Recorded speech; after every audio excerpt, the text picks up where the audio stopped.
I don't really know how I do that. I've been doing it for a long time because from the very first roles that I took on the stage and off Broadway that nobody ever saw, I was drawn to characters that have done terrible things or criminal things or um, that's never been an issue for me in terms of the characters that I choose. Um, I guess I always come back to this idea that when you people in the news talk about someone who has done something despicable, unspeakable, we often say that was a monstrous act. That person was a monster. This pedophile or whatever it is, mass murderer is a monster. What I always come back to is, sadly and more frighteningly, they're not monsters, because if they were monsters, then we could send human superheroes to battle them, which is fine. I love superheroes killing monsters. But the truth is that they're human beings.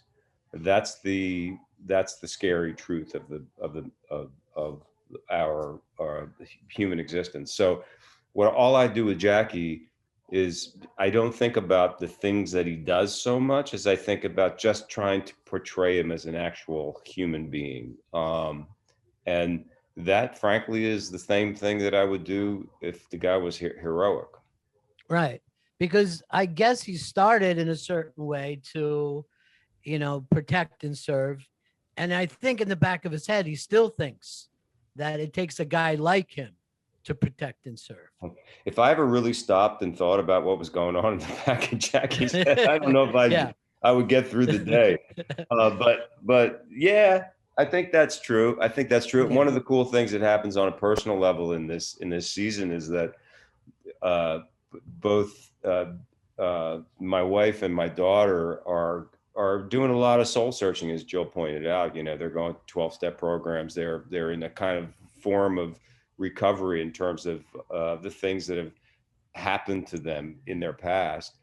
And Jackie, like it or not, is sort of finds himself having to do that as well. And that was a really cool thing to get a chance to play. When you have somebody who just talks all the time, is such a major sort of bullshitter, and talks about anything in a lot of ways other than him.